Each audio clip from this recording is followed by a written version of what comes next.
श्री गुरुभ्यो नमः। गुरुर्ब्रह्मा गुरुर्विष्णुः गुरुर्देवो महेश्वरः गुरुस्साक्षात् परं ब्रह्म तस्मै श्री गुरवे नमः.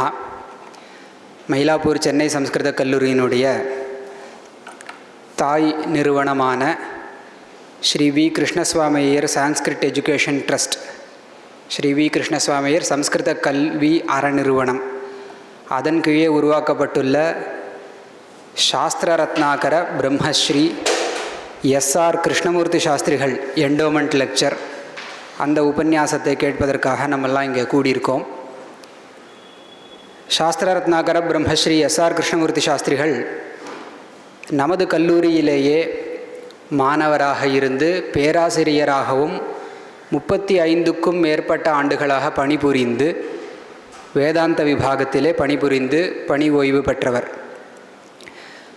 பணி ஓய்வுக்கு பிறகு காஞ்சி காமகோட்டி பீட்டத்திலே ஆஸ்தான வித்வானாக நெடுங்காலம் சேவை செய்தவர். இதில் என்ன விசேஷம்னா, மகா வித்வான்களாக இன்றைய தினம் நம்ம யாரெல்லாம் நமஸ்கரிக்கிறோமோ, பிராதஸ்மரணீயர்களாக யாரெல்லாம் இருக்காளோ, அவ எல்லாருக்கும் எஸ்ஆர் கிருஷ்ணமூர்த்தி சாஸ்திரிகள் குருவாக திகழ்ந்தவர். ஒரு சில உதாரணங்கள் சொல்லணும்னு கேட்டால், எங்களுடைய குருச்சரணால் மகாமகோபாத்தியாய டாக்டர் மணிதிராவிட சாஸ்திரிகளாகட்டும், மகாமகோபாத்தியாய முல்லைவாசல் கிருஷ்ணமூர்த்தி சாஸ்திரி நம்ம கல்லூரியினுடைய முன்னாள் முதல்வராகட்டும், சுமைதாங்கி ஜே வெங்கட்ராம சாஸ்திரிகள்னு பேர், ஜேவி சார்னு கூப்பிடுவா. அவர் சிறந்த வித்வானாக நம்ம கல்லூரியிலேயே திகழ்ந்தவர். அவர் அதே மாதிரி பத்மஸ்ரீ குடும்ப சாஸ்திரிகள், இதை மாதிரி பல மகான்களுக்கு குருவாக இருந்த ஒரு பெரிய சிறந்த வித்வானாக எஸ்ஆர் கிருஷ்ணமூர்த்தி சாஸ்திரிகளை நம்ம காணலாம். எஸ்ஆர் கிருஷ்ணமூர்த்தி சாஸ்திரிகள் அத்தியாபனத்திற்கு அப்பாற்பட்டு பல புத்தகங்களுக்கு எடிட்டராக பணிபுரிந்திருக்கார். ஒரு சில உதாரணங்களாக நம்ம பார்க்கணும்னு கேட்டால், பஞ்சபாதிகா விவரணம்ங்கிற புஸ்தகத்துக்கு அவர் சீஃப் எடிட்டராக இருந்திருக்கார். அப்பைய தீட்சித கிரந்தாவளிகின்னு செகந்திராபாத்தில் ஒரு நிறைய அப்பைய தீட்சித கிரந்தங்களை பிரகாசனம் பண்ணால், அதில் சித்தாந்தலேஷ சங்கிரகம் அப்பைய தீட்சிதர் புஸ்தகத்தை எடிட் பண்ணி கொடுத்துருக்கார். அதே மாதிரி நம்ம கல்லூரியிலேயே ஒரு மகான் போலகம் ராமா சாஸ்திரிகள், அவரும் இவரும் 2 பேரும் கண்டெம்ப்ரரி, ஒரே சமயத்தில் வேதாந்த பேராசிரியர்களாக பணிபுரிந்தவர்கள். அந்த போலகம் ராமா சாஸ்திரிகளோடு சேர்ந்து யூனிவர்சிட்டி ஆஃப் மெட்ராஸ் பப்ளிஷ் பண்ண ஒரு சில புஸ்தகங்கள், யோக பாதஞ்சல யோக தரிசனம் போன்ற புஸ்தகங்கள்லாம் எடிட் பண்ணி கொடுத்துருக்கார்.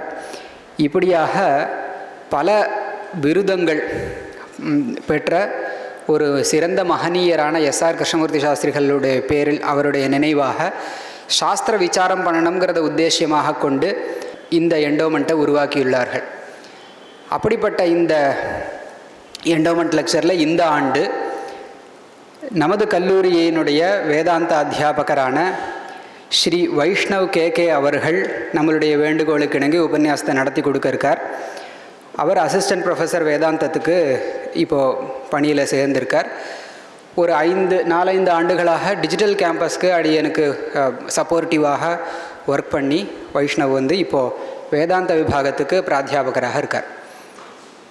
ஸ்ரீ வைஷ்ணவ் அவர்கள் இன்றைய காலகட்டத்தின் இளம் வித்வான்களில் ரொம்பவே அக்ரகண்யராக நான் பார்க்குறேன்.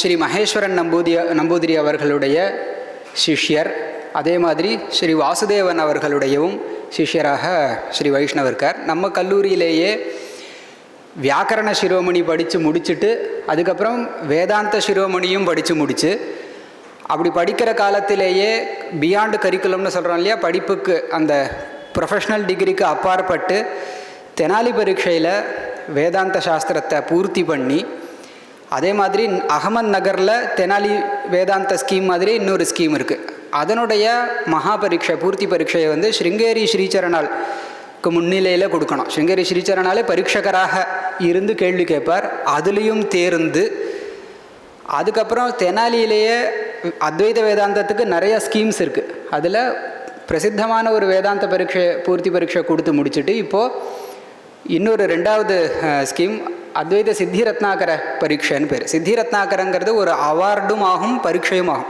அந்த சித்தி ரத்னாகரங்கிற அவார்டை வாங்கணும்னு சொன்னால் அந்த ஸ்கீமில் ஒரு 3 ஆண்டுகள் ஒவ்வொரு செமஸ்டரும் விடாமல் பரீட்சை பண்ணால் 3 ஆண்டுகள் அதை பண்ணி முடிக்கலான்னு நினைக்கிறேன் இல்லையா. 2 வருஷங்கள் படித்து முடித்தா சித்திரத்னா அந்த ஸ்கீமில் இப்போது பரீட்சை கொடுத்துட்டுருக்கார். இப்படிப்பட்ட ஒரு இளம் வித்வானாக ஸ்ரீ வைஷ்ணவ் இருக்கிறது. அவர் இன்றைய தினம் உபன்யாசத்தை நடத்தி கொடுக்குறேன்னு ஒத்துண்டதில் ரொம்ப சந்தோஷம். அப்படிப்பட்ட ஸ்ரீ வைஷ்ணவ் கேகே அவர்களை நான் நமஸ்காரபூர்வகம் வருக வருக என்று சுவாகத்தம் சொல்லி வரவேற்கிறதுல ரொம்ப பெருமைப்படுறேன். மேற்கொண்டு உபன்யாசத்தை இவர் எடுத்துக்கொண்ட விஷயம் கர்ம மீமாம்சை பிரம்ம மீமாம்சை, இது 2 வெவ்வேறு சாஸ்திரங்களா இல்லை ஒரே சாஸ்திரமா அப்படின்னு. இப்போ எஸ்ஆர் கிருஷ்ணமூர்த்தி சாஸ்திரிகளே ஒரு இன்டெப்த் விசாரத்துக்கு பேர் போன வாத பிரஸ்தானங்கள் அத்வைத சித்தி மாதிரி விஷயங்களில் ஒரு பிரகாண்ட வித்வார், நையாயிகரும் கூட. அப்படிப்பட்டவராக இருந்து பல புஸ்தகங்கள்லாம் எடிட் பண்ணியிருக்காரு, நம்ம பார்த்தோம் இல்லையா. அதை மாதிரி இந்த மாதிரி விசாரங்கள்லாம் நடக்கணுங்கிறது தான் இந்த கோஷ்டியினுடைய உத்தேசியமே. அப்படிப்பட்ட ஒரு விசாரத்தை கர்ம மீமாம்சா பிரம்ம மீமாம்சன் 2 பேர் எதுக்கு, ஒரே சாஸ்திரமாக இருந்தால் மீமாம்சைன்னு சொல்லிட்டு போகலாமே. அப்போது அது ஒன்றாக இருக்கக்கூடுமா அப்படிங்கிறதுக்கு ஒரு பூர்வபக்ஷம் இருக்குங்கிறது அதுலேருந்து தெரியறது. அதெல்லாம் விஸ்தாரமாக அவர் சொல்லி அது 2 வெவ்வேறு சாஸ்திரங்களா ஒரே சாஸ்திரமாங்கிறது விசாரத்தை நமக்கு எடுத்துரைப்பார் என்று கூறிக்கொண்டு, வந்திருக்கக்கூடிய மகாஜனங்கள், சாஸ்திர அபிமானிகள், ஆர்வலர்கள், நம்ம கல்லூரியினுடைய மாணவர்கள் எல்லாரையும் நான் வருக வருகவென்று வரவேற்று சுவாகத்தம் சொல்லி மேற்கொண்டு உபன்யாசத்தை ஆரம்பிக்குமாறு கேட்டுக்கொள்கிறேன். நமஸ்காரம்.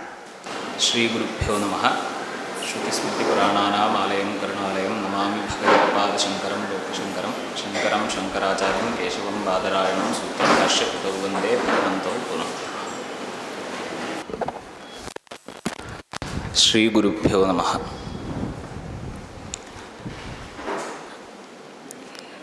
എല്ലാവർക്കും നമസ്കാരം.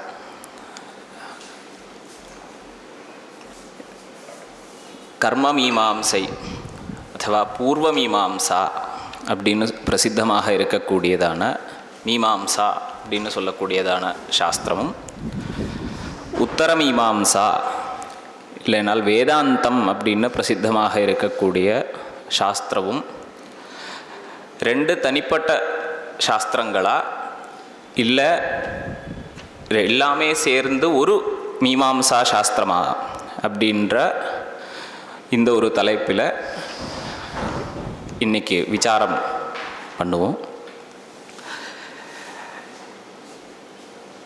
6 ஆஸ்திக தரிசனங்களில் வச்சுண்டு வேத வாக்கியங்களினுடைய தாத்பரியம் என்ன அப்படின்றத ஆராயக்கூடியதான 2 சாஸ்திரங்கள் தான் பூர்வ மீமாம்சா அப்படின்னு சொல்கிறதும் உத்தர மீமாம்சா அப்படின்னு சொல்லக்கூடிய வேதாந்தம்.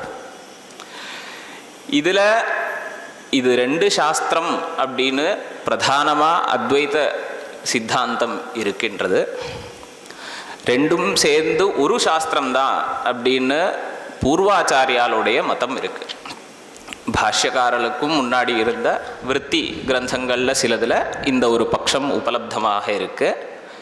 அதே மாதிரி விசிஷ்டாத்வைத சித்தாந்தத்திலையும் கூட இந்த ஒரு அபிப்பிராயம் அவ சொல்கிறது உண்டு.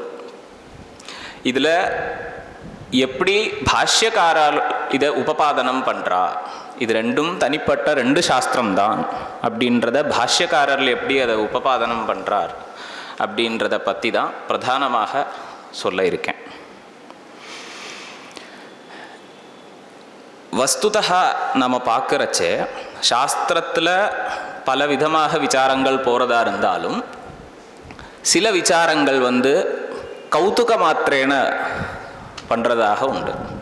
கௌதுக மாத்திரேன அப்படின்னு சொன்னால் அந்த விசாரத்தில் எந்த ஒரு நிர்ணயம் வந்தாலும் அந்த சாஸ்திரத்தில் முக்கியமாக என்ன பிரமேயம் இருக்கோ, என்ன சொல்ல வேண்டிய விஷயமாக இருக்கோ அதுக்கு அது பாதிக்காது, பாதம் எதுவும் இருக்காது. இப்படி கௌதுக மாத்திரமாக பண்ணக்கூடிய ஒரு விசாரம்தான் இதுவும் வாஸ்தவத்தில். ஏன்னா விசிஷ்டாத்வைத சித்தாந்தத்தில் இது 2 சாஸ்திரம் அப்படின்னு சொன்னாலோ இல்லை அத்வைத சித்தாந்தப்படி இது ஒரு சாஸ்திரம் அப்படின்னு சொன்னாலோ அந்த சாஸ்திரத்தில் பிரதிபாத்தியமாக இருக்கக்கூடிய சொல்ல வேண்டியதான அந்த விஷயத்துக்கு வாஸ்தவத்தில் எந்த ஒரு பாதிப்பும் கிடையாது. இருந்தாலும் சில விசாரங்கள் கிரந்தங்களில் ஏதத் சம்பந்தியாக நாம் பார்க்கலாம். அது ஏன் அப்படி வருது அப்படின்னு கேட்டால், அத்வைத சித்தாந்தத்தில் இந்த விசாரத்தில் வஸ்துதா நைர்பரியம் கிடையாது. இது ரெண்டு சாஸ்திரம்தான் அப்படின்னு சித்தாந்தம் இருந்தாலும் அதில் ஆக்ரகம் கம்மியாக இருக்கு. ஆனால் விசிஷ்டாத்வைத சித்தாந்தத்திலேயோ இல்லை பூர்வாச்சாரிய மதங்களிலேயோ அந்த ஒரு ஆக்ரகம் சொல்கிறது உண்டு. இது இப்படி தான் சொல்லணும் அப்படின்னு ஒரு ஆக்ரகம் பிரகடமாக தெரிகிறது. அந்த ஆக்ரகம் இருக்கிறது சரியில்லை அப்படின்னு காமிக்கிறதுக்காகத்தான் பல இடங்கள்லையும் நூத்தன ஆச்சாரியால் இந்த விசாரத்தை பிரகாட்டமாக பண்ணிட்டு இருக்கா. இதில் எப்படி இந்த விசாரத்துக்கு ஒரு பிரசங்கம் வருது அப்படின்னு நாம் பார்க்கணும் அப்படின்னா, அதாதோ பிரம்ம ஜிக்ஞாசா அப்படின்ற முதல் சூத்திரம் இருக்குது பிரம்மசூத்திரங்களில். வேதாந்த விசார சாஸ்திரம் அப்படின்னு சொல்லுவோம். அந்த விசார சாஸ்திரத்தில் முதல் சூத்திரமாக இருக்கிறது அத்தஹா பிரம்ம ஜிக்ஞாசா அப்படின்னு 3 பதங்களுடையதான இந்த சூத்திரம். அத அப்படின்ற சப்தத்துக்கு ஆனந்தர்யம் அப்படின்னு அர்த்தம் அவிவாதமாக எல்லாரும் ஒத்துக்கக்கூடியது. ஆனந்தர்யம் அப்படின்னா அப்பறமாக அப்படின்னு அர்த்தம். அப்பறமாக அப்பறமாக அப்படின்னு சொன்னால் எதுக்கு அப்பறமாக அப்படின்னு சொல்லணும்? அப்போ விசாரம் ஆரம்பிக்கிறது. எதுக்கு அப்புறமாகன்னு சொல்லணும் அப்படின்னு விசாரம் ஆரம்பிக்கிறது. வேதத்தினுடைய அர்த்தத்தை நிர்ணயம் பண்ணுறதுக்காகத்தானே வந்திருக்கு. அப்போது வேதாத்தியனத்துக்கு அப்புறமாக அப்படின்னு அர்த்தம் வச்சுக்கலாமா அப்படின்னு ஒரு விசாரம். அப்போ அதுக்கு பாஷ்யக்காரர் பதில் சொல்லியிருக்கார், வேதாத்தியனம் து சமானம். வேதாத்தியனம் அப்படின்றது வேதாந்த சாஸ்திரத்துக்கு அபூர்வமாக இருக்கக்கூடிய ஒன்று கிடையாது. இது சமானமாக இருக்கக்கூடிய ஒரு எலிஜிபிலிட்டி க்ரைட்டீரியா அப்படின்னு சொல்ல மாதிரி. ஸோ வேதாத்தியனம் அப்படின்றது பூர்வ மீமாம்சைக்காக இருந்தாலும் உத்தர மீமாம்சைக்காக இருந்தாலும் சமானமாக இருக்கக்கூடியது. அப்படின்றதுனால இந்த சாஸ்திரத்துக்கு அதிகாரி யாரு அப்படின்னு சொல்றதுக்கு இதை எடுத்துக்க முடியாது. அங்கே தான் பிரதானமாக கேள்வி அடுத்தது வருது.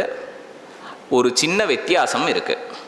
அங்கே வேதாத்தியனம் மட்டும் போதும், இங்கே கர்மாவபோதானந்தரியம் விசேஷா அப்படின்னு. கர்மாவபோதானந்தரியம் அப்படின்னா என்ன அப்படின்னா, கர்மத்தை பற்றின அவபோதா. அவபோதா அப்படின்னா விசேஷமாக வரக்கூடிய ஞானம். கர்மாவபோதானந்தரியம் இது பிரம்மஞானத்துக்கு மட்டுமே இருக்கக்கூடிய ஒரு விசேஷம். பிரம்ம விசாரத்துக்கு மட்டுமே இருக்கக்கூடிய விசேஷம். எப்படி அது விசேஷமாகும் அப்படின்னா, யார் வேதாத்தியனம் முழுசாக முடிச்சிருக்கானோ அவனுக்கு பிரம்ம ஜிக்ஞாசை பண்ணுறதுக்கு அதிகாரம் வராது. ஏன் அப்படின்னு கேட்டால், இது மோட்ச சாஸ்திரம் அப்படின்றதுனால யார் முமுட்சுவாக இருக்கானோ, வைராக்கியம் சம்சாரத்தில் வைராக்கியம் உடையவனாக முமுட்சுவாக இருக்கானோ அவனுக்கு தான் இந்த சாஸ்திரத்தில் அதிகாரம், வேதாந்த விசாரத்துக்கு அதிகாரம். அப்போ கர்ம ஞானத்துக்கும் இதுக்கும் என்ன சம்பந்தம் அப்படின்னு சொன்னால், இப்போ கர்மாவபோத ஆனந்தரியம் அப்படின்றத நம்ம எடுக்கிறச்சே என்ன தாத்பரியம் அப்படின்னு கேட்டால், இந்த வைராக்கியம் இருக்கிறவனுக்கு அதிகாரம் அப்படின்னு சொல்கிறச்சே வைராக்கியம் எப்படி வரும் அப்படின்னு உபனிஷத்துக்கள்லையே சொல்கிறதுண்டு. அது சித்த சுத்தியினால் வரும். சித்த சுத்தி, அதனால் விவேகம் வரும், அதனால் வைராக்கியம் வரும். அப்போ இந்த சித்த சுத்தி எப்படி வரும்? அதுக்காக கர்மானுஷ்டானங்கள் தேவைப்படுறது. நிஷ்காமமாக கர்மானுஷ்டானம் பண்ணுறதுனால சித்த சுத்தி வரும். சித்த சுத்தி வந்தால் விவேக விஞ்ஞானம் வரும். எது உண்மையானது எது பொய்யானது அப்படின்ற விவேகம் நம்மளுக்கு வரும். இந்த விவேகத்தினால பொய்யான விஷயங்களில் இருக்கக்கூடிய ஆசை போகும். இந்த ஆசை இல்லாமல் இருக்கிறது அப்படின்றதுக்கு தான் வைராக்கியம் அப்படின்னு அர்த்தத்தை வச்சுக்கலாம். அப்போ இந்த வைராக்கியம் வர்றதுக்காக அந்த பரம்பரையை பார்க்குறச்ச கர்மானுஷ்டானம் தேவைப்படுறது.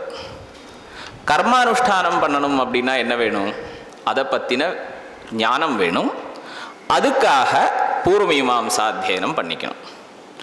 அப்போது பூர்வமீமாம்சா அத்தியனம் பண்ணி கர்மத்தை பற்றின ஞானம் அடைந்து அனுஷ்டானம் பண்ணி சித்தசுத்தி சம்பாதிச்சு வைராக்கியம், விவேக விஞ்ஞானம், வைராக்கியம், அதுக்கப்புறமா மோட்சத்தில், அந்த மோட்ச சாஸ்திரத்தில் பிரவருத்தி அப்படின்னு சொல்லணும். ஸோ இந்த ஒரு பரம்பரையை அபிப்பிராயப்பட்டு கர்மாவபோதானந்தரியம் அப்படின்றது இங்கே தேவைப்படுறதுன்னு சொல்லலாம். அப்போ இதுக்கு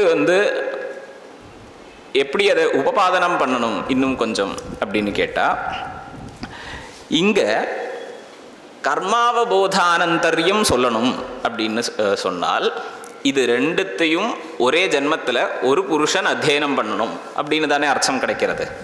யாருக்கு கர்மாவபோதம் இருக்கோ அவனுக்கு தான் இங்கே அதிகாரம் அப்படின்னு சொல்லியாச்சுன்னா, எந்த ஒரு புருஷன் இந்த சாஸ்திரத்தை படிக்கணும்னு நினைக்கிறானோ அவனுக்கு பூர்வமீமாம்சா அத்தியனமும் ஆயிருக்கணும் அப்படின்னு தெரியறது.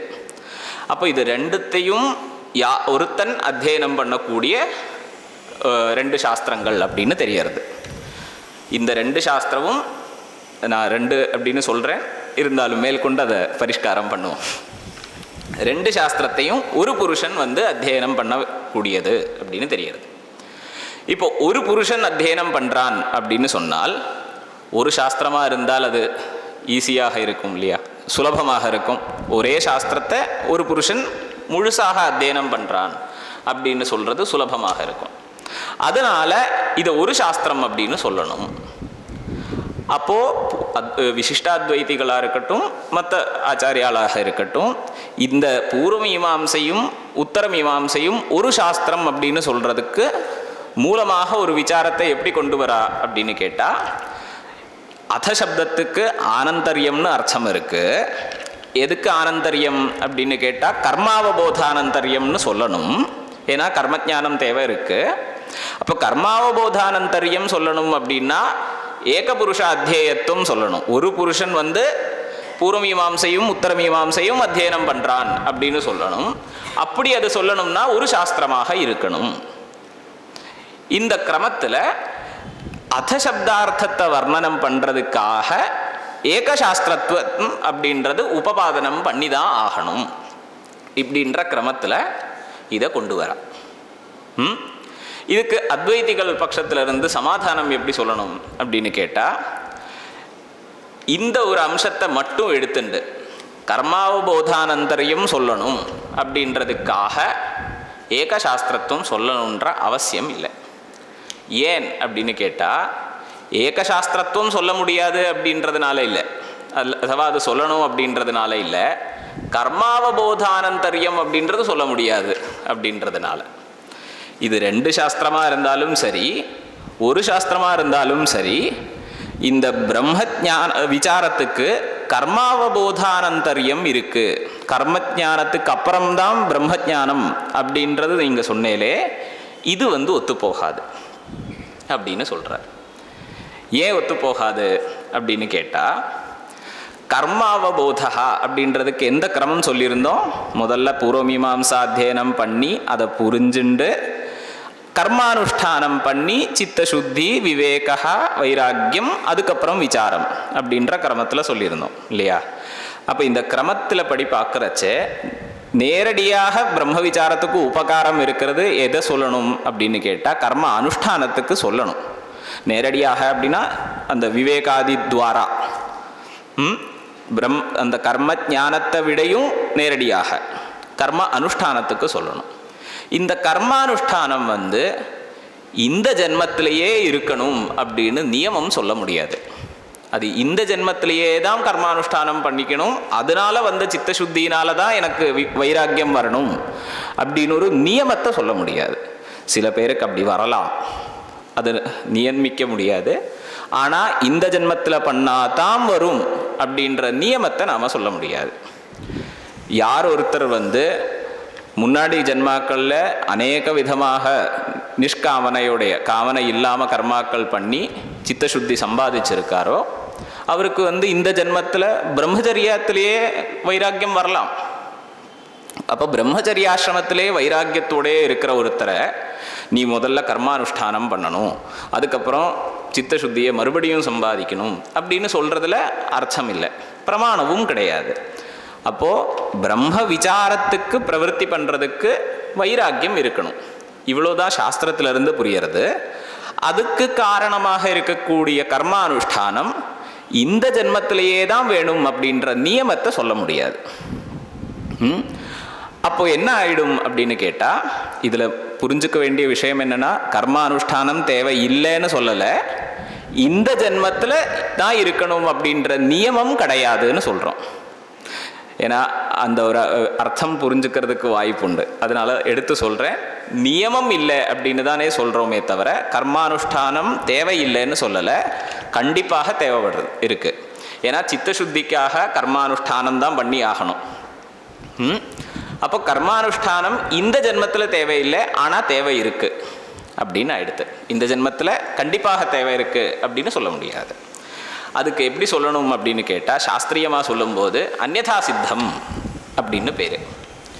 அதாவது உதாரணத்துக்கு ஒரு குடத்தை நான் பண்ணணும் அப்படின்னா எனக்கு அதுக்கு தண்டம், சக்கரம், நிறைய வஸ்துக்கள் தேவை வருது. ஒரு தண்டம் இல்லாமல் சக்கரத்தை நிர்மாணம் பண்ணவும் முடியாது, மண் பானையை பண்ண முடியாது. ஆனால் அந்த தண்டத்தில் கண்டிப்பாக ஏதாவது ஒரு ரூபம், கலர் இருந்துகிட்டே இருக்கும் இல்லையா? கலர் இல்லாமல் ஒரு தண்டம் அப்படின்றது இருக்க முடியாது. அதுக்காக கடத்துக்கு அந்த கலரும் காரணம் அப்படின்னு சொல்ல முடியுமா? சொல்ல முடியாது. அப்போது நியதமாக முன்னாடி இருக்கும், ஆனால் காரணம் இல்லை. இதைத்தான் அந்யதா சித்தம் அப்படின்னு சாஸ்திரத்தில் சொல்லுவா. இதே மாதிரி கர்மானுஷ்டானம் அப்படின்றதும் இந்த வைராக்கியாதிகளுக்கு நியதமாக முன்னாடி தேவை இருக்குது, ஆனால் காரணம்னு சொல்ல முடியாது. அதனால் அதை அந்யதா சித்தம் அப்படின்னு சொல்லிக்கலாம். அதனால் இப்போ என்ன எடுத்து, இது ஒரு சாஸ்திரமாக இருந்தாலும் சரி, ரெண்டு சாஸ்திரமாக இருந்தாலும் சரி, கர்மாவபோதானந்தரியம் அப்படின்றது சொல்ல முடியாது. கர்மாவபோத ஆனந்தரியம், இந்த கர்மஜானத்துக்கு அப்புறமா அப்படின்றது சொல்ல முடியாதுன்னா, அதுக்காக ஒரே புருஷன் அத்தியனம் பண்ணணும் அப்படின்னோ, இல்லை இது அதை உபபாதனம் பண்ணுறதுக்காக மறுபடியும் ஒரு சாஸ்திரம்தான் அப்படின்னு சொல்லணுமோ அப்படின்ற அவசியகதை இல்லை அப்படின்னு ஆயிடுத்து. இதுக்கு பாஷ்யக்காரர் கூட சொல்கிறார், பிராகபி தர்ம ஜிஜ்ஞாசாயாக ஊர்துவமப்பி சக்கியதே பிரம்ம ஜிஜ்ஞாசித்தும் ஞாத்தும் ச அப்படின்னு. அதாவது இந்த ஜென்மத்தில் ஒருத்தனுக்கு பிரம்ம ஜிஜ்ஞாசை எப்போ பண்ணணும் அப்படின்னு கேட்டால் என்ன பதில் அப்படின்னா, அந்த தர்ம ஜிஜ்ஞாசைக்கு முன்னாடியும் பண்ணலாம், அப்புறமாகவும் பண்ணலாம். பிராகபி சக்கியதே ஊர்துவமப்பி சக்கியதே. இந்த பூர்வமீமாம்சா அத்தியனத்தினால உபகாரம் இருக்கான்னு கேட்டால் கண்டிப்பாக உபகாரம் இருக்குது. யார் உத்தர மீமாம்சா சாஸ்திரத்தை அத்தியனம் பண்ணுறதுக்காக இருக்கானோ அவன் பூர்வமீமாம்சா அத்தியனம் பண்ணியிருக்கான் அப்படின்னு சொன்னால் அவனுக்கு கண்டிப்பாக புத்தி சௌகரியம் இருக்கும், புரிஞ்சுக்கிறதுக்கு சௌகரியம் கண்டிப்பாக இருக்கும். ஆனால் அது அப்போ தான் பண்ண முடியும் அப்படின்ற நியமத்தை நாம் சொல்ல முடியாது. இந்த ஒரு விதமாக ஏகசாஸ்திரத்துவம் அப்படின்றத உபபாதனம் பண்ண முடியாதுன்னு ஆயிடுது. வேறு சில யுக்திகள் கூட அங்கேயே அந்தந்த கிரந்தங்களில் உபலப்தமாக இருக்கக்கூடியது இருக்குது. எப்படி அப்படின்னு கேட்டால், முதல் ஹேது இப்போ நாம் சொன்னது மாதிரி தான். உபனிஷத்துக்கள்லேயே கூட அந்த ஆத்மாவை தெரிஞ்சுக்கிறதுக்காக என்னென்ன உபாயங்கள் அப்படின்றது கணனை பண்ணதா சில உபனிஷத் வாக்கியங்களில் இருக்குது.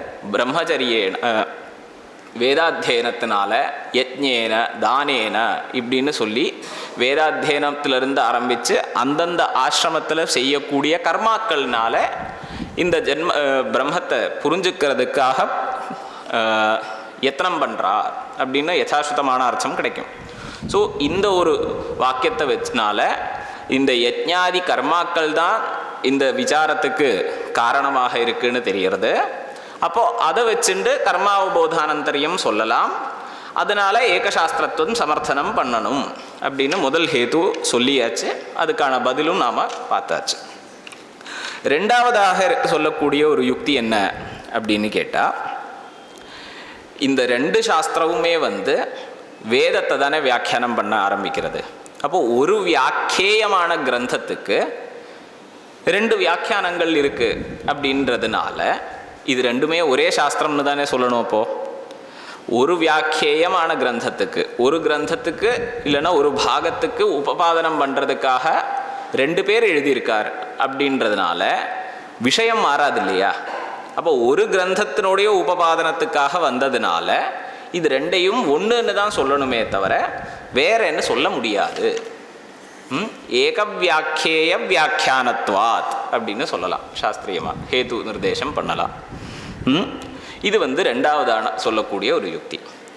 3வதாக இன்னும் பிரதானமாக நாம் யோசிக்க வேண்டிய ஒரு ஹேது என்ன அப்படின்னு கேட்டால், ஜைமினிய சாஸ்திரத்தில், அதாவது பூர்வமீமாம்சா சாஸ்திரத்தில் எப்படி ஆரம்பம் இருக்குது அப்படின்னா அத்தஹா தர்ம ஜிக்ஞாசா அப்படின்னு ஆரம்பம் இருக்குது. இங்கே எப்படி அத்தஹா பிரம்ம ஜிக்ஞாசான்னு இருந்ததோ அதே மாதிரி இங்கே அத்தஹா தர்ம ஜிக்ஞாசா அப்படின்னு 3 பதங்களுடையதான சூத்திரம். இங்கே தர்ம ஜிக்ஞாசா அப்படின்ற பதம் இருக்குது. ஜிக்ஞாசான்றதுக்கு விசாரம் அப்படின்னு அர்த்தம் எடுத்துப்போம். தர்ம ஜிக்ஞாசா அப்படின்னு இருக்கு. தர்ம ஜிக்ஞாசா அப்படின்றதுனாலேயே வேதார்த்த ஜிக்ஞாசா அப்படின்னு அர்த்தத்தை எடுத்துக்கணும் அப்படின்னு சொல்கிறேன். அபிப்பிராயத்தை கொஞ்சம் வர்ணனம் பண்ணுறேன். தர்ம ஜிக்ஞாசான்னு பதம் இருக்குது. அதில் தர்மஹா அப்படின்றதுக்கு சாமான்யமாக சொல்ல வேண்டிய யதாசுதமான அர்த்தம் என்ன அப்படின்னு கேட்டால், வேதத்தில் விகிதமாக இருக்கக்கூடிய கர்மாக்கள். எந்த கர்மாக்கள் ஸ்வர்க்கம் முதலிய பலத்துக்காக வேதத்தில் உபதேசம் பண்ணப்பட்டிருக்கோ இதைத்தான் தர்மஹான்ற சப்தத்துக்கு முக்கியமான அர்த்தம். ஆனால் இந்த பட்சத்தில் என்ன சொல்கிறா அப்படின்னு கேட்டால், இந்த தர்ம சப்தத்துக்கு வெறும் அந்த கர்மாக்கள் அப்படின்னு அர்த்தம் எடுத்துக்க கூடாது, வேதார்த்தா வேதத்தினுடைய அர்த்தம் அப்படின்னு எடுத்துக்கணும். இதனால என்ன பலன் அப்படின்னா, வேதத்தினுடைய அர்த்தம் அப்படின்னு சொன்னால் அது வெறும் கர்மா இல்லை. கர்மாவும் வேதத்தினுடைய அர்த்தம்தான், பிரம்மமும் வேதத்தினுடைய அர்த்தம்தான். அதனால வேதார்த்த ஜிக்ஞாசா அப்படின்னு அர்த்தத்தை எடுத்துட்டா அந்த அதாத்தோ தர்ம ஜிக்ஞாசா அப்படின்ற சூத்திரத்திலேயே பிரம்ம விசாரத்தையும் பிரதிஜை பண்ணதா போயிடும், தர்ம விசாரத்தையும் பிரதிஜை பண்ணதாக தெரியும் அப்படின்னு சொல்கிறா. எப்படி அந்த அர்த்தத்தை எடுத்துக்கலாம் அது சொல்லணும் இல்லையா?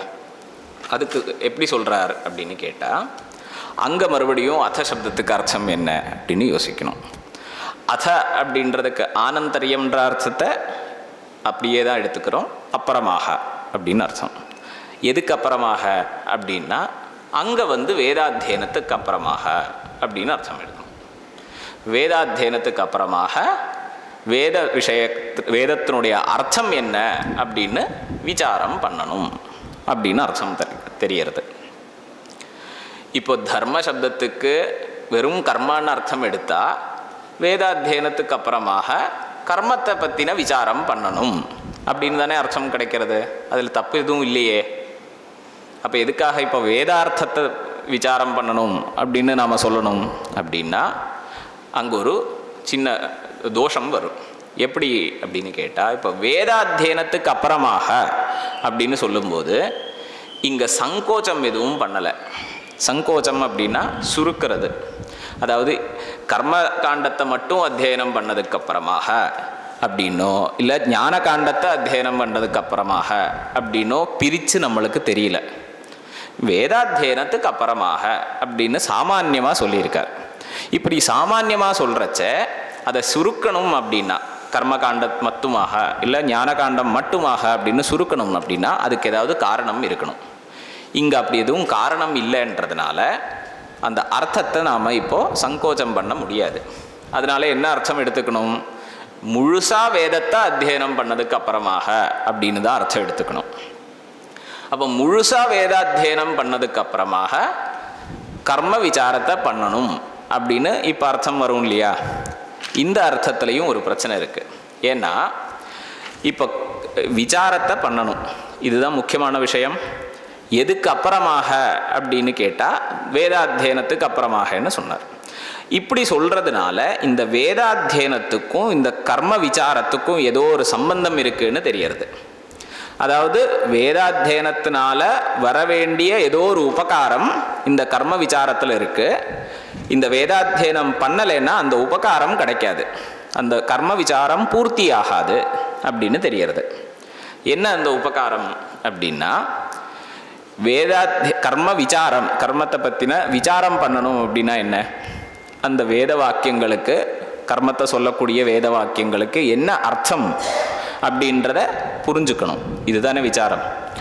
இப்போ வேத வாக்கியத்தை விசாரம் பண்ணணும் அப்படின்னா அந்த வேத வாக்கியம் முதல்ல ஞாபகம் இருக்கணுமே. அந்த வேத வாக்கியமே எனக்கு ஞாபகம் இல்லை அப்படின்னு சொன்னால் நான் எப்படி விசாரம் பண்ண முடியும்? அப்போ வேத வாக்கியம் ஞாபகம் இருக்கணும். அதுக்கு என்ன வழி? அத்தியனம் பண்ணணும், வேற எந்த ஒரு வழியும் கிடையாது. அதனால இந்த வேதாத்தியனம் பண்ணி அந்த வேத வாக்கியங்களை ஞாபகம் இருக்கும்போது அதை விசாரம் பண்ணணும், ஞாபகம் வச்சுண்டு விசாரத்தை பண்ணணும் இப்படின்னு அர்த்தம் கிடைக்கிறது. இப்போ விசாரத்துக்கு ஞாபகம் வச்சுண்டு விசாரம் பண்ணணும் அப்படின்னு சொல்லியிருந்தேன். இதுக்கு ஒரு சாஸ்திரியமான ஒரு நியமம் கூட யூஸ் பண்ணி தான் உபயோகப்படுத்திட்டு தான் இந்த ஒரு அர்த்தத்தை புரிஞ்சுக்கணும். எப்படின்னா, வேதாத்தியனத்தினால புண்ணியம் வருது, அது வச்சுட்டு விசாரம் பண்ணணும் அப்படின்னு அர்த்தம் சொல்லலையே. எதுக்காக அர்த்தத்தை, அந்த வாக்கியங்களை ஞாபகம் வைக்கிறது அப்படின்ற ஒரு பிரயோஜனத்தை எடுத்தார் அப்படின்னு கேட்டால், அதுக்கு சாஸ்திரத்தில் சகஜமாக சொல்லக்கூடிய ஒரு நியாயம்தான், திருஷ்டே சம்பவதி அதிருஷ்ட கல்பனா அந்நியாயா. பிரத்யக்ஷமாக தெரியக்கூடிய ஒரு பலன் கிடைக்கும், அதுக்கு சொல்ல முடியும் அப்படின்னா தெரியாத புண்ணியம் பாப்பம் இந்த மாதிரி அதிருஷ்டமான ஒரு பலத்தை சொல்லக்கூடாது இப்படின்னு நியமம். ஸோ இங்கே வேதாத்தியனத்துக்கு திருஷ்டமான ஒரு பலம் என்ன இருக்குது? ஞாபகம் இருக்கிறது அப்படின்றதே சொல்லலாம் அப்படின்னு இருக்கும்போது அதிருஷ்டமாக புதுசாக ஒரு பலத்தை கொண்டு வர தேவையில்லை.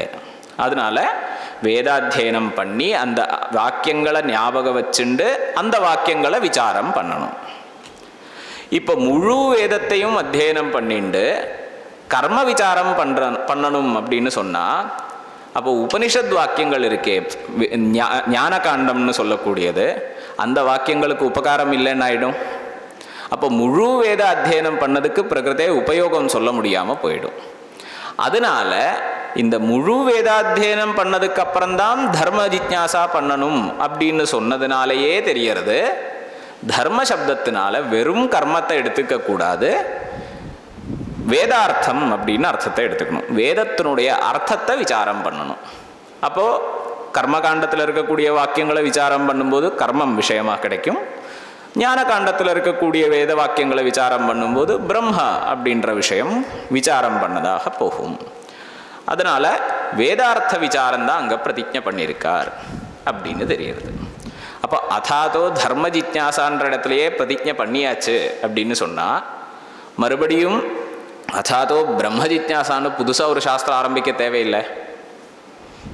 அப்போது அங்கே என்ன அர்த்தம் எடுத்துக்கணும் அப்படின்னு கேட்டால், புதுசாக ஒரு சாஸ்திரம் ஆரம்பிக்கலை. எப்படி நாம் ஒரு அத்தியாயம் முடித்த அடுத்த அத்தியாயம் ஆரம்பிக்கும் போது அத ஷஷ்டோத்தியாயா அப்படின்னு அத சப்தம் சொல்லுவோமோ, அதே மாதிரி இங்கேயும் அதாதோ பிரம்ம ஜிக்ஞாசா, இதுவரைக்கும் கர்ம விசாரத்தை பண்ணியாச்சு, இனிமேல் வேதார்த்தமாக இருக்கக்கூடிய பிரம்மத்தை விசாரம் பண்ண போகிறோம் இப்படின்னு அர்த்தம் எடுத்துக்கணும். ஸோ மொத்தமாக பார்க்குறச்சே 20 அத்தியாயங்கள் உடையதான ஒரு சாஸ்திரம் இது அப்படின்னு அர்த்தம் கிடைக்கும். 20 அத்தியாயங்கள் எப்படின்னா 12 அத்தியாயங்கள் உடையதான மீமாம்சா சாஸ்திரம் பிரசித்தமாக இருக்குது. அங்கேயே இன்னும் ஒரு 4 அத்தியாயம் சங்கர்ஷ காண்டம் அப்படின்னு பிரசித்தமாக இருக்கக்கூடியது. அப்படி மொத்தம் 16 அத்தியாயம். அதோடு சேர்த்து 4 அத்தியாயங்கள் பிரம்மசூத்திரங்களில் வரக்கூடியது. மொத்தம் 20 அத்தியாயங்கள் உடையதான ஒரு சாஸ்திரம் இது அப்படின்னு தான் சொல்லணும். இப்படின்னு 3 யுக்திகள் மொத்தமாக இருக்குது. இப்போ முதல் யுக்திக்கான பதில் ஏற்கனவே சொல்லியாச்சு. 2வது யுக்திக்கானதை பார்த்துக்கணும். இப்போ 2வது யுக்தி என்ன சொல்லியிருந்தார்? ஒரே வேதத்தினுடைய வியாக்கியானமாக இருக்கக்கூடியதுனால ஒரு சாஸ்திரமாக இருக்கணும் அப்படின்னு சொன்னார். இந்த யுக்தி வாஸ்தவத்தில் யுக்தமானது இல்லை. இந்த யுக்தி யுக்தமானது இல்லை. ஏன் அப்படின்னு கேட்டால், ஏதாவது ஒரு பிரமாணத்தினால இந்த விஷயம் ஒரே சாஸ்திரத்துக்கு சம்பந்தப்பட்டது அப்படின்றத நிர்ணயம் ஆனதுக்கப்புறமாக நாம் வேணும்னா இந்த ஒரு யுக்தியை சகாயக யுக்தியாக உபயோகப்படுத்திக்கலாம். இல்லைன்னா என்ன தோஷம் அப்படின்னு கேட்டால் வியபிச்சாரம் இருக்குது. ஒரு அனுமானத்தில் சொல்லக்கூடியதான ஒரு தோஷம் இது வியபிச்சாரா அப்படின்னு. என்ன அர்த்தம் அப்படின்னா இது இல்லாமலும் அந்த காரியம் நடக்கும் அப்படின்னு அர்த்தம். இப்போ இங்கே என்ன நாம் அனுமானம் பண்ணிக்கணும், இந்த ஹேத்துவை வச்சுட்டு இந்த ஒரு விஷயத்தை சொல்லிட்டு ஒரு கிரந்தத்துக்கு வியாக்கியானமாக இருக்கிறதுனால என்ன புரிஞ்சுக்கணும், ஒரு சாஸ்திரம் அப்படின்னு புரிஞ்சுக்கணும். இப்போ ஒரு சாஸ்திரமாக இல்லாத இடத்துலையும் கூட ரெண்டு பேர் ஒரே விஷயத்துக்கு ரெண்டு பேர் வியாக்கியானம் பண்ணியிருக்கிறத பார்க்குறோம். அதுக்கு பிரசித்தமான உதாரணம் என்ன அப்படின்னா விசிஷ்ட அத்வைத சாஸ்திரமும் அத்வைத சாஸ்திரமும் ரெண்டுத்துலேயும் பிரம்மசூத்திரங்களுக்கு தான் வியாக்கியானம் பண்ணுறது. அதுக்காக ரெண்டுமே ஒரு சாஸ்திரம்னு சொல்ல முடியுமா? அப்படி பார்த்தா விசிஷ்டாத்வைத சாஸ்திரம், அத்வைத சாஸ்திரம், துவைத்தம் எல்லாமே ஒரே சாஸ்திரம் அப்படின்னு சொல்ல வேண்டியதாக போயிடும். ஏன்னா எல்லாருமே பிரம்மசூத்திரங்களுக்கு தான் வியாக்கியானம் பண்ணுறது உண்டு. அதனால் ஒரு பாகத்துக்கு வியாக்கியானமாக இருக்குது அப்படின்றத மட்டும் வச்சுண்டு ஒரு சாஸ்திரம் அப்படின்னு சொல்கிறது சரியான ஒரு விஷயம் இல்லை. இதுக்கு தான் சாஸ்திரத்தில் வியபிச்சாரகான்னு ஒரு தோஷம், வியபிச்சாரகான்னு பேர் கொடுத்துருக்கா. அதனால் இந்த ஒரு அம்சம் இருக்கிறதுனாலேயே இதை ஒரு சாஸ்திரம் அப்படின்னு சொல்கிறதுக்கு இதை யுக்தியாக எடுத்துக்க முடியாது. அப்போ அங்கே ஒரு கேள்வி வரலாம், இப்போ ரெண்டு பேர் பண்ணியிருக்கா அப்படின்றதுனால வேறு வேறு சாஸ்திரம்னு சொல்ல முடியுமா அப்படின்னு கேட்கலாம். அப்படி கேட்டால் என்ன பதில் அப்படின்னு கேட்டால் வேதாந்திகள் ரெண்டு பேர் பண்ணியிருக்கா அப்படின்றதுனால மட்டும் இதை வேறு வேறு சாஸ்திரம்னு சொல்லலை. ரெண்டு பட்சத்தை எடுத்திருக்கக்கூடியவாளான ரெண்டு பேரால் பண்ணதுனால இது வேறு வேறு சாஸ்திரம் அப்படின்னு சொல்கிறோம். ரெண்டு பட்சத்தை எடுத்திருக்கக்கூடியதான ரெண்டு பேர், ஜெய்மினி ஆச்சாரியாளுக்கும் பாதராயணருக்கும் பல அம்சங்களில் மதபேதம் இருக்குது, அபிப்பிராயங்கள் வித்தியஸ்தமாக இருக்குது. அப்போ ரெண்டு பேருக்கும் பரஸ்பரம் பட்சத்தில் விரோதம் இருக்கிறதுனாலேயே அப்படிப்பட்ட ரெண்டு பேர் பண்ணதுனால இது ரெண்டு சாஸ்திரம் அப்படின்னு சொல்கிறோம். எப்படி அந்த எங்கெங்கே விரோதம் இருக்குது அப்படின்னு கேட்டால், இப்போது வேதாந்த சாஸ்திரத்தில் பாதராயணர் நித்திய சித்தமாக ஸ்வப்பிரகாசமாக பிரம்மஸ்வரூபம் இருக்குது அப்படின்னு நிர்ணயம் பண்ணுறார். ஆனால் ஜெய்மினி மதப்படி பார்க்கும்போது நித்திய சுத்தமாக ஸ்வப்பிரகாசமாக பிரம்ம சைத்தன்யம் இல்லை அப்படின்ற ஒரு பிரம்மஸ்வரூபம் கிடையாது அப்படின்னு சொல்கிறார். அங்கே ஆத்மா அப்படின்னு சரீரத்திலிருந்து வேறான ஆத்மஸ்வரூபம் இருக்குது அப்படின்ற அம்சத்தில் சந்தேகமே கிடையாது. ஆனால் பாதராயணர் எப்படிப்பட்ட ஒரு ஸ்வரூபத்தை வர்ணனம் பண்ணுறாரோ அப்படிப்பட்ட ஸ்வரூபம் அங்கே இல்லை அப்படின்னு சொல்கிறார். அப்போ இது ஒரு விரோதம் வந்துடுது, முக்கியமான விஷயத்தில் ஒரு விரோதம் வந்துடுது. இதே மாதிரி பாதராயணர் பலமத உபபத்தே அப்படின்ற ஒரு சூத்திரத்தில் ஈஸ்வரன் தான் அந்தந்த கர்மாக்களினுடைய பலத்தை கொடுக்கக்கூடியவர் அப்படின்னு வர்ணனம் பண்ணியிருக்கார். நாம் பண்ணக்கூடியதான புண்ணியம் பாபம் எதுவாக இருந்தாலும் எல்லாத்தையும் பார்த்து அதுக்கு தகுந்ததான பலனை ஈஸ்வரன் கொடுக்குறார் அப்படின்னு வர்ணனம் பண்ணியிருக்கார். பலம் அத்தஹானா பரமேஸ்வராத் அப்படின்னு வர்ணனம். ஆனால் அந்த அம்சத்தை ஜெய்மினி ஒத்துக்கிறது இல்லை. ஈஸ்வரன் பலதாத்தாவாக இருக்கார் அப்படின்றத அந்த அம்சத்தை ஜெய்மினி ஆச்சாரியால் ஒத்துக்கிறது இல்லை. அப்படி பல இடங்களில் இதே மாதிரி பார்க்கலாம். ஸோ இங்கே பல விஷயங்களில் மதபேதம் இருக்கிறதுனால மதபேதம் இருக்கக்கூடியதான ரெண்டு ஆச்சாரியாலாக பண்ணப்பட்டதுனால இந்த சாஸ்திரங்கள் ரெண்டுமே வேறு வேறு சாஸ்திரம் அப்படின்னு சொல்லிக்கலாமே அப்படின்னு வேதாந்திகளினுடைய பதில். தது உபரி மற்ற ஆச்சாரியால் சொல்கிறார், இது யுக்தமான ஒரு அபிப்பிராயம் இல்லை.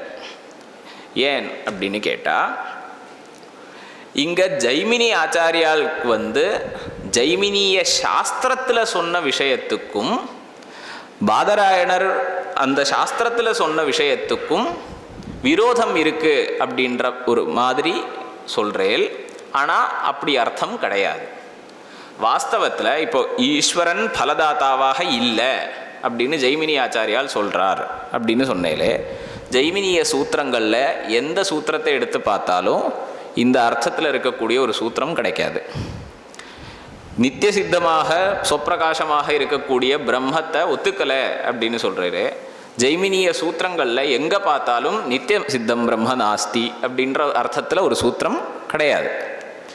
அப்படி இருக்கும்போது ஜெய்மினிய சாஸ்திரத்தில் சொல்லப்பட்ட விஷயத்துக்கும் இந்த பிரம்ம மீமாம்சா சாஸ்திரத்தில் சொல்லப்பட்ட விஷயத்துக்கும் விரோதம் இருக்குது, வேறான விஷயங்கள் இருக்குது அப்படின்றத எப்படி சொல்லலாம்? அப்போ இந்த பாதராயணர் பல இடத்துல ஜெய்மினிய மதம் ஜெய்மினி பரம் அத்தஹா ஜெய்மினிஹி முக்கியத்துவாத் அப்படின்ற மாதிரி இடங்களில் ஜெய்மினி ஆச்சாரியாளுடைய மதத்தை அனுவாதம் பண்ணுறது அது எப்படி அப்படின்னு கேட்டால், அது ஜெய்மினி ஆச்சாரியாளுடைய தனிப்பட்ட முறையில் இருக்கக்கூடிய மதம். அவர் சாஸ்திரத்தில் அந்த சாஸ்திரத்துக்கு தேவையான விஷயங்கள் சொல்லியிருக்கார். இங்கே அவருக்கு ஸ்வகீயமாகவும் ஒரு மதம் இருக்கலாம் இல்லையா? அதாவது நான் ஒரு புஸ்தகத்துக்கு வியாக்கியானம் எழுதுறச்சே அந்த புஸ்தகத்துக்கு என்ன அர்த்தமோ அதைத்தான் நான் எழுத முடியும். எனக்கு தனிப்பட்ட முறையில் அந்த விஷயத்தில் வேறு அபிப்பிராயம் இருந்தாலும் கூட இங்கே நான் அதுதான் எழுதணும், என்னுடைய அபிப்பிராயத்தை நடுவில் சேர்த்துக்கக்கூடாது இல்லையா? இதே மாதிரி ஜெய்மினி ஆச்சாரியால் சாஸ்திரத்தில் சாஸ்திரியமான விஷயங்கள் மட்டும் சொல்லியிருக்கார். சில அம்சங்களில் அவருக்கு தனிப்பட்ட முறையில் அபிப்பிராயங்கள் இருக்கலாம், அதை பாதராயணர் கண்டனம் பண்ணியிருக்கலாம், அப்படியும் இருக்கலாம்.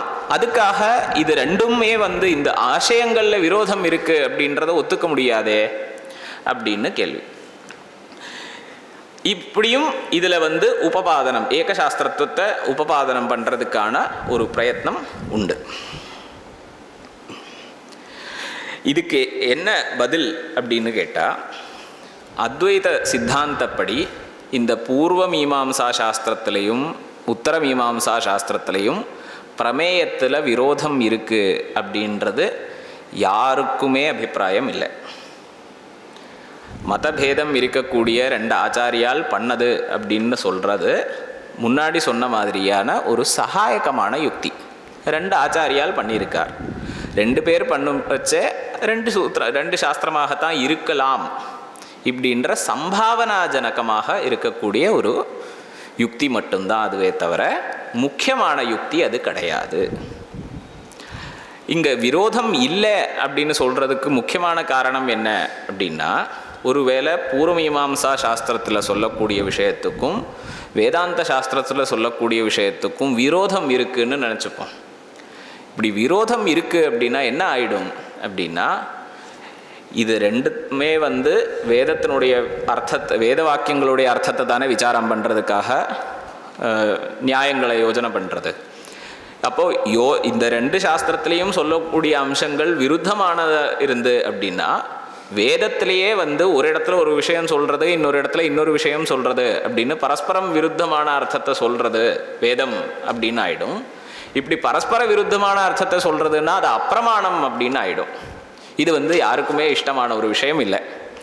அதனாலேயும் தெரியறது என்ன அப்படின்னா, இங்கே பரஸ்பரம் விரோதம் இருக்குது அப்படின்றது கிடையாது. யாவத் சக்தி அந்த விரோதம் இல்லை அப்படின்றத உபபாதனம் பண்ணுறதுக்காகத்தான் பாஷ்யக்காரர்கள் கூட யத்னம் பண்ணியிருக்கார். இப்படி இருக்கிறச்ச எதை வச்சுட்டு இப்போது ரெண்டு சாஸ்திரம், இப்போ ஏகம் சாஸ்திரம் அப்படின்னு சொன்னதில் வரக்கூடிய யுக்திகளை கண்டனம் பண்ணியாச்சு. ஏகம் சாஸ்திரம் இல்லை ரெண்டு சாஸ்திரம்தான் அப்படின்னு உபபாதனம் பண்ணுறதுக்காக யுக்திகள் சொல்லணுமே. அது என்ன முக்கிய யுக்தி இல்லை அப்படின்னு சொல்லியாச்சு, ரெண்டு பேர் பண்ணதிருக்கார் அப்படின்றதுக்காக அது ஒரு முக்கிய யுக்தி இல்லைன்னு சொல்லியாச்சு. அப்போ என்ன முக்கிய யுக்தியை வச்சுட்டு இந்த அர்த்தத்தை புரிஞ்சுக்கணும் அப்படின்னு கேட்டால், பிரதானமான யுக்தி என்ன அப்படின்னா அனுபந்த சதுஷ்டய பேதா. அனுபந்த சதுஷ்டயம்னு ஒவ்வொரு சாஸ்திரத்திலையும் நிரூபணம் பண்ணுறது உண்டு ஆரம்பத்திலேயே. அனுபந்த சதுஷ்டயம் அப்படின்னா தேவையான 4 விஷயங்கள். ஒவ்வொரு சாஸ்திரத்திலையும் முக்கியமாக சொல்ல வேண்டியதான 4 விஷயங்கள் என்னென்ன அப்படின்னா, பலம் விஷய, பலம், அதிகாரி, சம்பந்தா. முதல்ல இந்த சாஸ்திரத்துக்கு என்ன விஷயம் அப்படின்னு சொல்லணும். ஏன்னா அந்த விஷயம் என்னன்னு பார்த்தா தான் இது எனக்கு தேவையானதா இல்லையான்னு படிக்கிறவன் யோசிப்பான். அதனால் விஷயத்தை சொல்லணும். இந்த விஷயத்தினால என்ன எனக்கு பலன் வரப்போகிறது, காக்கைக்கு எவ்வளோ பல் இருக்குது அப்படின்னு ஒரு சாஸ்திரம் ஆரம்பித்தா யாரும் படிக்க மாட்டா. ஏன்னா அதனால எனக்கு எந்த பிரயோஜனமும் வரப்போகிறதில்ல. அப்போது பலன் என்ன அப்படின்றத சொல்லணும். அதுக்கப்புறமா என்ன வேணும், இதை படிக்கிறதுக்கு யார் அதிகாரி, எலிஜிபிள் கேண்டிடேட்ஸ் யார் அப்படின்றதுக்காக எலிஜிபிலிட்டி க்ரைட்டீரியா அது சொல்லணும். அப்போது அதிகாரி அப்படின்னு சொல்லணும். அதுக்கப்புறமா சம்பந்தம், இது மூணும் கிடச்சாச்சு அப்படின்னா சம்பந்தம் சுயமாகவே வந்துடும். இவாளுக்கு பரஸ்பரம் இருக்கக்கூடிய சம்பந்தம் தான் சம்பந்தா அப்படின்ற 4வது. அப்போ இந்த 4 விஷயங்கள் எல்லா சாஸ்திரத்துலேயும் தேவை வருது. இந்த 4 விஷயங்களை பார்த்தாலே இது ஒரு சாஸ்திரமா 2 சாஸ்திரமா அப்படின்றத புரிஞ்சுக்கலாம். எப்படி, இப்போது மீமாம்சா சாஸ்திரத்தை எடுத்தால், அதாவது பூர்வ மீமாம்சா பாகத்தை எடுத்தால், அங்கே வேதாத்தியனம் பண்ணி முடித்தவன் அதிகாரி. விஷயம் என்ன அப்படின்னா தர்மஹா, அதுதான் விஷயம். பலம் என்ன அப்படின்னா அனுஷ்டான சாத்தியமாக இருக்கக்கூடிய அந்த தர்மம். இந்த தர்மத்தை பற்றின விசாரத்தினால அதை புரிஞ்சுண்டு அனுஷ்டானம் பண்ணி பலனாக அந்த தர்மந்தான் கிடைக்கிறது, புண்ணியம். இது அங்கே பலன். சம்பந்தத்தை யோஜனம் பண்ணிக்கலாம். அதே சமயம் பிரம்ம விசாரத்தில் பார்க்குறச்ச அங்கே முமுட்சுவாக இருக்கக்கூடியவன் சாதன சதுஷ்டய சம்பன்னஹா அதிகாரி அப்படின்னு சொல்லுவோம். விஷயம் என்ன அப்படின்னு கேட்டால் பிரம்மஸ்வரூபம், அதுதான் விஷயம். என்ன பலன் அப்படின்னு கேட்டால் பிரம்ம ஞானம் பலம். மோட்சத்துக்கு காரணமாக இருக்கக்கூடிய பிரம்ம ஞானம்தான் இந்த சாஸ்திரத்தினுடைய பலன். பிரம்ம ஞானத்தினுடைய பலன் மோக்ஷம். அந்த மோக்ஷத்துக்கு காரணமான பிரம்ம ஞானம் சாஸ்திரத்தினுடைய பலன். அதிகாரி இந்த சாதன சதுஷ்டய சம்பன்னஹா. இதுக்கு முக்கியமாக பாஷ்யக்காரரே இந்த விஷயங்களை ஸ்பஷ்டமாக எடுத்து சொல்லியிருக்கார். பலபேதம் எங்கே எப்படி இருக்குது அப்படின்னு கேட்டால் அபியுதய பலம் தர்மஜானம் தச்ச அனுஷ்டானாபேட்சம், நிஸ்ரேயசபலம் பிரம்மஜானம் தச்ச ந அனுஷ்டானாந்தரம் அபேட்சதே அப்படின்னு சொல்லியிருக்கார். கர்மாவபோதானந்தரியம் விசேஷா அப்படின்ற அந்த ஒரு கேள்விக்கான பதில் சொல்கிறச்ச ஆச்சாரிய சுவாமிகள் பகவத் பாதால் சொல்லியிருக்கார், தர்ம ஞானம் அப்படின்றது தான் பூர்வ மீமாம்சையில் இருக்கக்கூடிய பலன். அது எப்படிப்பட்டதாக இருக்குது அப்படின்னு கேட்டால் அபியுதய பலம். அபியுதயா அப்படின்னா ஸ்வர்க்கம் முதலிய பலன்கள். இதுக்கு காரணமாக இருக்கக்கூடியதான தர்ம ஞானம்தான் அங்கே பலன். அதுக்காக வெறும் படித்தா மட்டும் பத்தாது, அனுஷ்டானமும் பண்ணணும். இது ஒரு விசேஷம் பூர்வமீமாம்சையில். இங்கே எப்படி இருக்குது அப்படின்னு கேட்டால் நிஸ்ரேயச பலம் பிரம்மஜானம். நிஸ்ரேயசா அப்படின்னா மோக்ஷா அப்படின்னு அர்த்தம். அப்படிப்பட்ட மோக்ஷத்துக்கு காரணமான பிரம்மஜானம் இந்த சாஸ்திரத்தினுடைய பலன். இது எப்படிப்பட்ட பலன் அப்படின்னு கேட்டால் தர்ம ஞானத்துக்கு அப்புறம் அனுஷ்டானம் பண்ணாதான் தர்மம் கிடைக்கும். இங்கே அப்படி அனுஷ்டானம் எதுவும் தேவையில்லை. இனிமே பிரம்ம ஞானம் வந்தாலே போதும். அதனால அடுத்த க்ஷணத்தில் மோட்சம்தான் அப்படின்னு அதனால தான் சொன்னார் ந அனுஷ்டானாந்தராபேட்சம். இந்த ஞானம் வர்றதுக்காக என்னென்ன தேவை இருக்கோ அதை மட்டும் பண்ணால் போதும். ஞானம் வந்தாச்சு அப்படின்னா அனுஷ்டானம் எதுவுமே கிடையாது. இது பலபேதத்தை காமிக்கக்கூடிய வாக்கியம். அதே மாதிரி விஷயபேதத்தை காமிக்கிறார். பவ்யஷ்ட தர்மஹா ஜிஜ்ஞாஸ்யா பூர்வமீமாம்சையில் பவ்யா இனிமே வரப்போகிறதான, இப்போ இல்லை அந்த தர்மம், இனிமே இதை புரிஞ்சுண்டு அனுஷ்டானம் பண்ணி வர வேண்டிய விஷயம். அப்படிப்பட்ட தர்மம் அங்க விஷயா. இஹது பூதம் பிரம்ம ஜிஜ்ஞாஸ்யம். இருக்கக்கூடியதான பூதம் அப்படின்னா இருக்கக்கூடியதான நித்திய சித்தமாக இருக்கக்கூடிய பிரம்ம இங்க ஜிஜ்ஞாஸ்யம் அப்படின்னு விஷயத்திலையும் பேதம் காமிச்சார். ஒன்று வரப்போகிற விஷயமாக இருக்குது, ஒன்று ஏற்கனவே சித்தமாக இருக்கக்கூடியதான விஷயமாக இருக்குது. தேஷு ஹி சத்சு பிராகபி தர்ம ஜிஜ்ஞாசாயாக பூர்வமபி சக்கியத்தை பிரம்ம ஜிஜ்ஞாசித்தும் ஞாத்தும் ச அப்படின்னு சொல்லியிருக்கார். தேஷு ஹி சத்சு அப்படின்னு எதை எடுத்துக்கணும் அப்படின்னா அங்கேயே சாதன சதுஷ்டய சம்பத்தியனந்தரம் அப்படின்றத சொல்லியிருக்கார். அதிகாரி பேதத்தை காமிக்கக்கூடியதான வாக்கியம் இது. அங்கே வேதாத்தியனம் பண்ணவன் அதிகாரின்னு சொன்னாரே, இங்கே அப்படி கிடையாது. அந்த விசாரம் முடிச்சுண்டு அத சப்தத்தினால அப்புறமாகன்ற அர்த்தம் சொல்லணும். அப்போ எதுக்கு அப்புறமாக அப்படின்னு சொன்னால், அப்படிப்பட்ட ஒரு விஷயத்துக்கு அப்புறமாக அப்படின்னு சொல்லணும். எந்த விஷயம் இந்த ஜென்மத்தில் நம்மளால் சம்பாதிக்க முடியுமோ அப்படிப்பட்டதான ஒரு, இந்த ஜென்மத்தில் நம்மளுக்கு இருக்க முடியுமோ அப்படிப்பட்டதான ஒரு விஷயத்துக்கு அப்புறமா அத அப்படின்னு அர்த்தம் சொல்லணும். அது என்ன அப்படின்னு கேட்டதுக்கு தச்ச சாதன சதுஷ்டயம் அப்படின்னு சொல்லியிருக்கார். நித்யானித்ய வஸ்து விவேகா, அதாவது விவேக ஞானம், எது உண்மை எது பொய்யானது, எது சத்தியம் எது மித்யா அப்படின்றத விவேகம் வரணும். அந்த விவேகம் வந்தெடுத்து அப்படின்னு சொன்னால் இஹாமுத்ரார்த்த பலபோக விராகா. விராகா அப்படின்றதுக்கு வைராக்கியம் அப்படின்னு சாமானியமாக சொல்கிறது உண்டு. தமிழில் அந்த துவேஷகான்ற அர்த்தத்தில் மலையாள பாஷையில் பிரயோகம் இருக்குது. தமிழில் அந்த அர்த்தத்தில் இருக்கான்னு தெரியல, பட் அந்த அர்த்தம் இங்கே இல்லை கண்டிப்பாக. விராகா வைராக்கியம் அப்படின்றதுக்கு ஆசை இல்லாமல் இருக்கிறது, ஆசை இல்லாமல் இருக்கிறது, அதை கட்டுப்படுத்தி வைக்கிறது, இதுதான் வைராக்கியம். இப்போ விவேகம் இருந்தால் மட்டும்தான் வைராக்கியம் வரும். விவேகம் இல்லாமல் வைராக்கியம் வராது. மனசு அந்தந்த இடத்துல போயிட்டே தான் இருக்கும். இது வைராக்கியம். இப்படி வைராக்கியம் இருக்கிற ஒருத்தனுக்கு தான் தன்னுடைய இந்திரியாதிகளை கட்டுப்படுத்தி வைக்க முடியும். அதனால் வைராக்கியம் இருக்கிறவனுக்கு சமாதி ஷட்க சம்பத்திஹி, சமாதி ஷட்கம் அப்படின்னு சொல்ல, ஷட்க சம்பத்திஹி அப்படின்னு சொல்லியிருக்கார். ஏன் அப்படின்னு கேட்டால் ஷமஹா உதாரணத்துக்கு எடுத்துப்போம். ஷமஹான்னா பாஹ்ய இந்திரியத்தை கண்ட்ரோல் பண்ணுறது, அதை கட்டுப்படுத்தி வைக்கிறது, இதுதான் ஷமஹா அப்படின்னு சொல்கிறது. எனக்கும் கூட சில விஷயங்களில் என்னுடைய இந்திரியங்களை கட்டுப்படுத்தி வைக்க முடியறது. அப்போ எனக்கு சமம் இருக்கா அப்படின்னு கேட்டால் கிடையாது. அதனால தான் என்ன சொன்னார், சமாதி ஷட்க சம்பத்திஹி, அது சம்பன்னமாக இருக்கணும், சம்பத்தாகவே இருக்கணும். அது எப்பயாச்சும் கொஞ்ச நாள் இருந்துட்டு போன ஒருத்தர்கிட்ட ஒரு நாளைக்கு 10 ரூபா இருந்தது, இல்லை 10 லட்சம் ரூபாய் இருந்தது, அடுத்த நாள் அது செலவாகி போயிடுது அப்படின்னு சொன்னால் அவனை சம்பன்னகான்னு சொல்ல மாட்டோம் இல்லையா? அதே மாதிரி சமாதி ஷட்க சம்பத்தி இருக்கணும், அப்போ தான் அதிகாரி. இப்படி இருக்கிறவனுக்கு முமுக்ஷுத்துவம், மோட்சத்தில் ஆசை இருக்கும். இந்த 4 குணங்களும் யாருக்கிட்ட இருக்கோ அவன்தான் பிரம்ம விசாரத்துக்கான அதிகாரி அப்படின்னு காமிக்கிறார். இப்படி இந்த 4 விஷயங்கள் அனுபந்த சதுஷ்டயம் பார்த்தா இந்த சாஸ்திரங்களுக்கு பேதம் இருக்கா இல்லையா அப்படின்றத நாம் புரிஞ்சுக்கலாம் அப்படின்னு ஒன்று.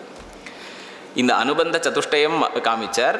இதை தவிர இந்த சாஸ்திரத்துக்கு ஸ்வரூபமே வேற மாதிரியாக இருக்கு அப்படின்றதுக்காகவும் ஒரு வாக்கியம் சொல்லியிருக்கார். சோதனா பிரவருத்தி பேதாச்ச அப்படின்னு. அதாவது இந்த 2 இடத்துலையும் விசாரம் பண்ணக்கூடியதான வாக்கியங்களுடைய பிரவருத்தி, வாக்கியங்கள் எப்படி அர்த்தத்தை சொல்லி கொடுக்கறது அப்படின்றதுல வித்தியாசம் இருக்கு. அதை வச்சுட்டும் நாம் இந்த பேதத்தை புரிஞ்சுக்கலாம்.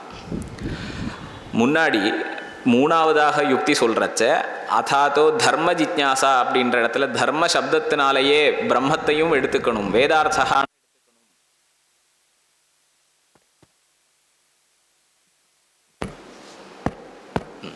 வேதார்த்தா அப்படின்ற அர்த்தத்தை எடுத்துக்கணும் அப்படின்னு சொல்லியிருந்தோம் இல்லையா? அங்கே பதில் சொல்கிறச்ச இன்னொரு அம்சத்தை கூட நாம் சேர்த்துக்கலாம். என்ன அப்படின்னா, இந்த தர்ம சப்தத்தினால பிரம்மத்தை வாங்கணும், பிரம்மத்தையும் வாங்கிக்கணும் அப்படின்னு சொன்னால் அதை எப்படி எடுத்துக்கணும் அப்படின்றத கொஞ்சம் யோசித்து பார்ப்போம். தர்மஹா அப்படின்னா என்ன? வேதத்தினால எது நம்மளுக்கு தேவையான பலத்தை கொடுக்கக்கூடியது அப்படின்னு சொல்லப்பட்டிருக்கோ இது தர்மஹா. வேதபோதித இஷ்டசாதன தாக்கம் அப்படின்னு லக்ஷணம் சொல்லலாம். வேதத்தினால இது உனக்கு ஸ்வர்காதி பலத்தை கொடுக்கக்கூடியது அப்படின்னு எந்த கர்மாக்கள் சொல்லியிருக்கோ இது தர்மஹா, சாமானியமான லட்சணம். இப்போ எந்த ஸ்வர்காதி பலமாக இருந்தாலும் பரமாத்மா அனுகிரகம் இல்லாமல் கிடைக்காது. அதனால் பரமாத்மாவும் ஸ்வர்காதி பலத்துக்கு காரணமான ஒன்று. வேதத்தை தவிர வேறு எந்த பிரமாணத்தினாலையும் அதை தெரிஞ்சுக்கவும் முடியாது. அப்போ பிரம்மமும் கூட இப்போ வேதபோதித இஷ்டசாதன தாக்கம் அப்படின்னு சொல்லலாம். அதனால் பிரம்மமும் ஒரு தர்மம் அப்படின்னு எடுத்துக்கலாமே அப்படின்னு ஒரு அபிப்பிராயத்தை நாம் எக்ஸ்ட்ராவாக அங்கே யோசிக்கலாம். அதுக்கு என்ன பதில் அப்படின்னு கேட்டால், பிரம்மத்தை தர்மஹான்னு சொல்ல முடியாது. ஏன் அப்படின்னு கேட்டால், எந்த வஸ்து இஷ்ட சாதனமாக இருக்கோ, நம்மளுக்கு பிடிச்ச பலத்தை கொடுக்கறதுன்னு வேதம் சொல்லியிருக்கோ அதை மட்டும்தான் தர்மஹான்னு சொல்ல முடியும். அனிஷ்டமான நம்மளுக்கு பிடிக்காத துக்கத்தை கொடுக்கக்கூடிய ஒரு கர்மத்தை தர்மஹான்னு சொல்ல முடியாது. ஆனால் பிரம்மம் எப்படிப்பட்டதாக இருக்குன்னா, அந்த சுகத்துக்கு அதிகாரியாக இருக்கிறவனுக்கு சுகத்தையும் கொடுக்கும், இவனுக்கு துக்கம்தான் வர வேண்டியதாக இருக்குது அப்படின்னா துக்கத்தை தான் கொடுக்கும். அதனால அனிஷ்டத்துக்கும் சாதனமாக இருக்கு. அதனால அதை தர்மஹான்னு சொல்ல முடியாது. அதே மாதிரி அங்கே தர்ம சப்தத்தினால பிரம்மத்தை வாங்கிக்க கூடாதுன்றதுக்கு அங்கே ஜெய்மினி ஆச்சாரியாலே அடுத்த சூத்திரத்தில் தர்மம்னா என்ன அப்படின்னு சொல்லியிருக்கார். சோதனா லக்ஷணோர்த்தோ தர்மஹா அப்படின்னு. சோதனா அப்படின்னா விதி வாக்கியம், இதை பண்ணணும் அப்படின்னு சொல்லக்கூடியதான விதி வாக்கியம் சோதனா. இந்த சோதனாவுக்கு விதி வாக்கியத்துக்கு எது விஷயமாக இருக்கோ, இல்லை இந்த விதி வாக்கியங்கள்னால எதை விதிக்கப்பட்டிருக்கோ இது தர்மஹா அப்படின்னு அர்த்தம் கிடைக்கிறது. வேத வாக்கியங்களில் பிரம்ம பண்ணணும் அப்படின்னு எங்கேயும் சொல்லலை. அதனாலையும் கூட தெரியறது தர்ம சப்தத்தினால பிரம்மத்தை வாங்கிக்க கூடாது அப்படின்னு. அப்போது இந்த ஒரு அம்சத்தை எடுத்து பார்க்குறச்ச இந்த பூர்வ மீமாம்சையில் விசாரம் பண்ணக்கூடிய வாக்கியங்கள் எப்படிப்பட்டதாக இருக்குது அப்படின்னு கேட்டால் விதி வாக்கியங்களாக இருக்குது. விதி வாக்கியம் அப்படின்னு எடுத்து சொல்கிறது எதுக்கு அப்படின்னு கேட்டால், ரெண்டு அர்த்தத்தில் இந்த விதி சப்தத்தை பிரயோகம் பண்ணுறது உண்டு சாஸ்திரங்களில். ஒன்று மற்ற பிரமாணங்களால், பிரத்யக்ஷாதி பிரமாணங்கள்னால எந்த ஒரு வஸ்து தெரியாதோ அதை தெரிவிக்கக்கூடிய வாக்கியம் அப்படின்ற அர்த்தத்துலையும் விதிஹி அப்படின்ற பதம் சொல்கிறது உண்டு. இதை பண்ணு அப்படின்னு சொல்லக்கூடிய வாக்கியத்தையும் விதின்னு சொல்கிறது உண்டு. வேதத்தில் ரெண்டு விதமான வாக்கியங்களும் இருக்குது. உபனிஷத் பாகத்தில் ஞான காண்டத்தில் பார்த்தா அங்கே இதை பண்ணுன்னு சொல்லக்கூடிய வாக்கியங்கள் இருக்காது. ஆனால் லோகத்தில் பிரசித்தமாக இல்லாத பிரம்ம அப்படின்ற பதார்த்தத்தை தெரிவிக்கக்கூடியதான வாக்கியங்கள் இருக்குது. அதனால் அதையும் விதின்னு சொல்லலாம். இங்கே கர்மகாண்டத்தில் ஜோதிஷ்டோமேன சொர்க்ககாமோ யஜேதா, அப்போ யாகம் பண்ணணும் அப்படின்னு ஒருத்தனை பிரேரணம் பண்ணக்கூடியதான வாக்கியங்களும் இருக்குது. இப்போ எதை எடுத்துக்கணும்? இப்போ விதியினால் சொல்லப்பட்ட விஷயம் எதுவோ அது தர்மஹா அப்படின்னு சொன்னார். ரெண்டுமே விதி தானே. அப்போ ரெண்டுத்தையும் மறுபடியும் எடுக்கலாமே அப்படின்னு ஒரு கேள்வி வரலாம். அப்போ அங்கே சபர சுவாமிகள் அந்த பாஷ்யத்தில் சொல்லியிருக்கார், சோதனேதி கிரியாயா பிரவர்த்தகம் வாக்கியம் அப்படின்னு. சோதனா அப்படின்னு வெறும் விதி வாக்கியம் அப்படின்னு ஏதாவது ஒரு அர்த்தத்தை எடுத்துக்கக்கூடாது. ஒரு கிரியையை பண்ண வைக்கக்கூடியதான, அதுக்கு பிரேரணம் பண்ணக்கூடியதான வாக்கியம், அதைத்தான் எடுத்துக்கணும். அப்போது இந்த எல்லா அபிப்பிராயத்தையும் சேர்த்து வச்சு பார்க்குறச்சே ஒரு வேலையை, ஒரு கிரியையை, ஒரு கர்மத்தை செய் அப்படின்னு பிரேரணம் பண்ணக்கூடிய வாக்கியங்களை மட்டும்தான் பூர்வ மீமாம்சையில் விசாரம் பண்ணியிருக்கார். ஆனால் உத்தர மீமாம்சை அப்படின்னு சொல்கிற வேதாந்தத்தில் அப்படிப்பட்ட வாக்கியங்களை விசாரம் பண்ணலை. அப்போ சோதனா பிரவருத்தி பேதா அப்படின்னு இதை தான் பாஷ்யக்காரர் சொல்கிறார். விதி வாக்கியம் ஒரு பூர்வ மீமாம்சையில் எடுத்துருக்கக்கூடிய விதி வாக்கியங்கள் பிரேரணா ரூபமான விதி வாக்கியங்களாக இருக்குது. இங்கே அப்படி கிடையாது, அஜ்ஞாதமான ஒரு விஷயத்தை தெரிவிக்கக்கூடியதாக இருக்குது. இப்படி ரெண்டு வாக்கியங்களுடைய விஷயமாக இருக்கக்கூடிய வாக்கியங்கள் எப்படி அர்த்தத்தை தெரிவிக்கிறது அப்படின்றதுல வித்தியாசத்தை வச்சுண்டும் இது ரெண்டும் ரெண்டு சாஸ்திரம் அப்படின்றத நாம் புரிஞ்சுக்கலாம் அப்படின்னு சொல்கிறார்.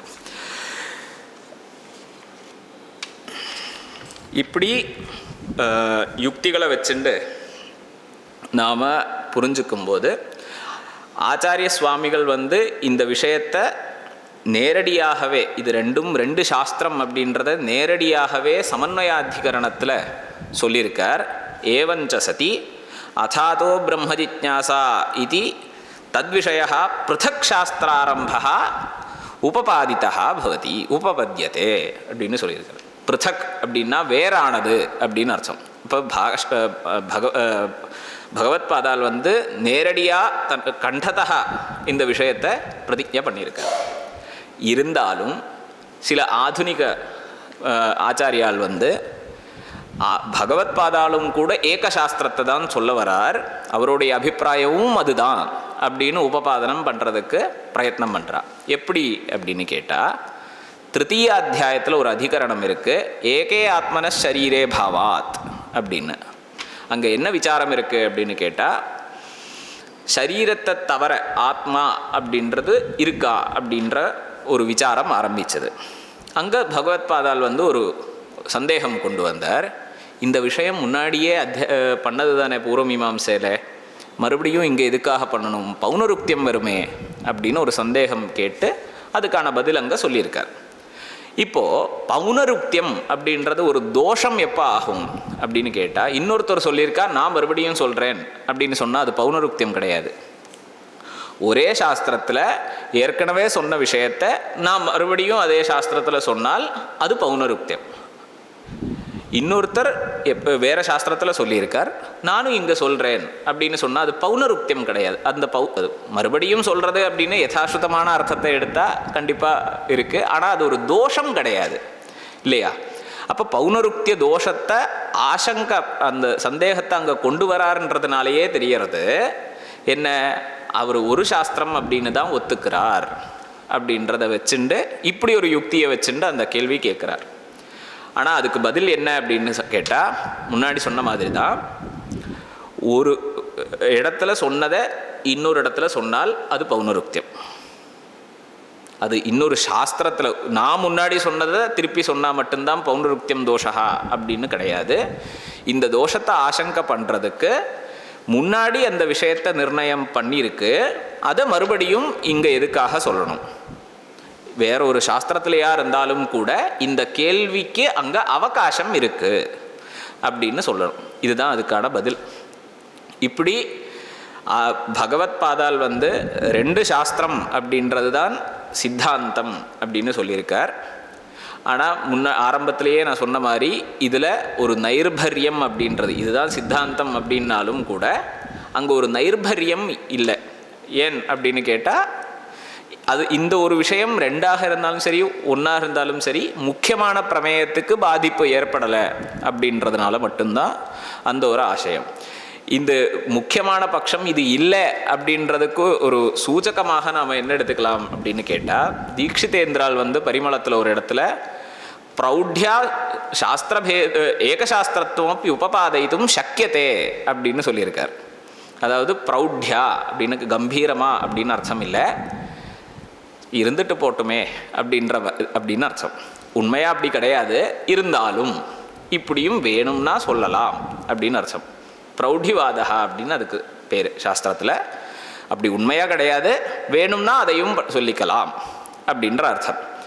அப்படி அவர் அங்கே பிரௌಢிவாதா அப்படின்ற சப்தத்தையே பிரயோகம் பண்ணியிருக்கார் அவரை.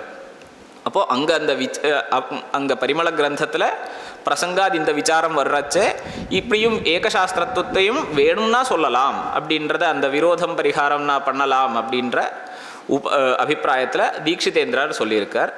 அப்போ அவரும் கூட பிரௌಢிவாதா அப்படின்னு சொல்கிறதுனாலையும் தெரியறது ஏகசாஸ்திரத்துவம் அப்படின்றது முக்கியமான பட்சம் இல்லை. இந்த நைர்பரியம் வச்சுக்கக்கூடாது அப்படின்றதுனால மட்டும்தான் பல இடத்துல கண்டனம் பண்ணுறது இருக்கே தவிர, அதை கண்டனம் பண்ணாலும் சரி இல்லைன்னாலும் சரி பகவத்பாதால் இப்படி இந்த அபிப்பிராயத்தை சொல்கிறா.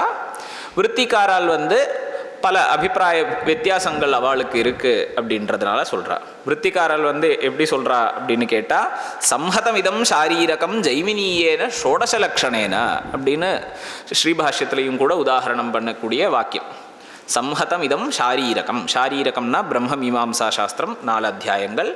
இந்த ஷாரீரக சாஸ்திரம் ஜெய்மினியேன ஷோடசலக்ஷணேன 16 அத்தியாயங்கள் உடையதான ஜெய்மினிய சாஸ்திரத்தோட சம்ஹதம் சேர்ந்தது தான் அப்படின்னு சில விருத்தி கிரந்தங்களில் ஆச்சாரியால் சொல்லியிருக்கார். இருந்தாலும் ஔச்சித்யம் அப்படின்றது ஒன்று இருக்கே, அதை வச்சுட்டு பார்க்குறச்ச சாஸ்திரத்வயம் அப்படின்னு சொல்கிறது தான் யுக்தம் இப்படின்ற அபிப்பிராயத்தில் ஆச்சாரிய சுவாமிகள் பகவத்பாதால் சொல்லியிருக்கார். இதோட எனக்கு அவகாசம் கொடுத்தவாளுக்கும் குருச்சரணங்களுக்கும் எல்லாருக்கும் நமஸ்காரத்தை சொல்லிட்டு அவசானம் பண்ணிக்கேன். ஓம் தத் சத். அழகான இந்த உபன்யாசத்தில் ஆரம்பிக்கும் பொழுதே சொல்லியிருந்தார், இது 2 வேறு சாஸ்திரங்கள்னு வியவஸ்தாபனம் பண்ணுறதுனால அந்தந்த சாஸ்திர பிரமேயத்துக்கு எதாவது விரோதம் வந்துட போகிறதா அப்படின்னு கேட்டுட்டு அதெல்லாம் இல்லை.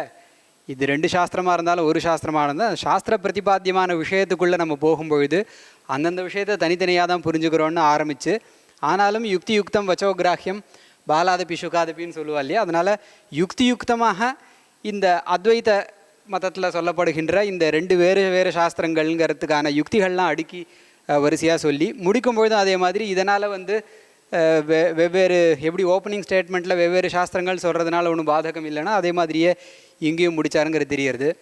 இல்லை ஒரு விஷயம் நினச்சி பார்க்குறேன் என்னென்னா, பூர்வ மீமாம்சா உத்தர மீமாம்சா ஒரு சாஸ்திரம்னு படித்தாலும் சரி 2 சாஸ்திரம் படித்தாலும் சரி, அந்த பூர்வ அப்படிங்கிற அந்த பூர்வ மீமாம்சையை படிச்சுண்டு வேதாந்த சாஸ்திரத்துக்குள்ளே பிரவேசம் பண்ணுறதுங்கிறது ரொம்ப காலமாக இருந்துட்டு வர்றதுன்னு தெரியறது. ஏன் அதை பூர்வ மீமாம்சனா விவகாரே பாட்ட நயகான்னு சொல்கிற மாதிரி இந்த பிரமாலக்ஷணங்கள் போன்ற விஷயங்களுக்கு எல்லாம் பாட்ட நயகா, அதாவது இந்த பூர்வ மீமாம்சா சாஸ்திரத்தில் பட்டபாதர் குமாரில பட்டபாதர் என்ன மாதிரிலாம் போட்டு கொடுத்தாரோ அந்த விஷயங்களை அப்படியே அடாப்ட் பண்ணிக்கிறார். இன்ஃபேக்ட் பகவத்பாதாளுடைய சித்தாந்த யுக்திகள்லேயே பல இடத்துல பூர்வ மீமாம்சா யுக்திகளையே அப்ளை பண்ணி அந்த யுக்தினாலேயே இந்த உபனிஷத் வாக்கியங்களுக்கு அர்த்தம் சொல்கிறேன்னு நிறைய இடத்துல சொல்கிறதையும் பார்க்கறதுனால இது 2 வெவ்வேறு சாஸ்திரங்களாக, இது 2 ஒரு சாஸ்திரமாக இருந்தாலும் கூட இந்த சாஸ்திரத்தை அத்தியனம் பண்ணிண்டு இந்த பூர்வமீமாம்சா சாஸ்திரத்தினால வேதாந்தத்துக்கு நிறையா ஒரு உபகாரம் இருக்குங்கிறத நம்ம நல்லாவே புரிஞ்சுக்க முடியாது. இன்ஃபேக்ட் அவர் சொல்லும்பொழுது கூட அந்த விஷயத்தை கொஞ்சம் அம்சேன கொண்டு வந்தார். என்னென்னா, விதி விஷயமாக இருக்கக்கூடிய ஒரு விஷயத்தை தானே விசாரம் பண்ணுறோம், விதி விஷயங்கிறது கர்மா தானே அப்படின்னு சொல்லி, விதின்னு சொன்னால் சோதனைன்னு அர்த்தம் இல்லை, விதிங்கிறது அஜ்ஞாத ஞாபக விதின்னு சொல்லி தெரியாத ஒரு விஷயத்தை தெரிவித்து கொடுக்குற விதின்னு சொல்கிறதா இருந்தால், பிரம்மமும் தெரியாத விஷயம், லோகத்தினால தெரிஞ்சுக்க முடியாத விஷயம், அதை சொல்லிக் கொடுக்குற உபனிஷத்தையும் சேர்த்துக்கலாமே அப்படிங்கிற மாதிரிலாம் கோட்டிக்கிரமம் கொண்டு வந்து நான் எதிர்பார்த்தது என்னென்னா, ஒரு ரெண்டும் ஒரே சாஸ்திரங்கிறத ஒரு பூர்வபக்ஷமாக வச்சு அதை சித்தாந்தம் பண்ணி உடைப்பார்னு எதிர்பார்த்தேன். அது ஒரு விதமான அழகு. கோட்டிக்கிரம ரீதியில் இதுதான் என்னுடைய பிரதிஜை, ஒவ்வொரு கேள்விக்காக இப்போ நான் ஒவ்வொன்றா கவுண்டர் பண்ணுறேங்கிற அந்த ரீதியில் கோட்டிக்கிரம ரீதியில் கொண்டு போய் விசாரத்தை முடித்தார். இது ஒரு விதமான அழகு. ரெண்டும் எதிர்பார்க்காதது கிடைக்கிறதும் ஒரு சந்தோஷத்தை கொடுக்கும் அப்படிங்கிறத தெரிவிச்சுக்கிறேன். மேற்கொண்டு இப்படிப்பட்ட அழகான உபன்யாசத்தை நடத்தி கொடுத்த இந்த வைஷ்ணவ் அவர்கள், அவர் கவலைப்பட்ட ஒரே விஷயந்தான், விஷயம் சொல்கிறதுல பிரச்சனை இல்லை, ஆனால் அது தமிழில் ஒழுங்காக சொல்லுவேணுங்கிறது தான் அவர், ஏன்னா மலையாளியாக இருக்கிறதுனால அப்படிங்கிற ஒரு கவலையப்பட்டார். ஆனால் இங்கே வந்திருக்கிறவளுடைய முகங்களை பார்க்கும்பொழுது அந்த விஷயத்தை சரியான முறையில் புரிகிற மாதிரி எளிமையாக அழகாக சொன்னாருங்கிறதுனால அப்படிப்பட்ட உபன்யாசத்தை நடத்தின இந்த வைஷ்ணவ அவர்களுக்கு எல்லாருடைய சார்பாகவும் ட்ரஸ்ட்டு சார்பாகவும் கிருதஜதைகளை நன்றிகளை தெரிவிச்சுண்டு ஒரு சின்ன சம்பாவனையை சமர்ப்பிக்கிறோம். நமஸ்காரம்.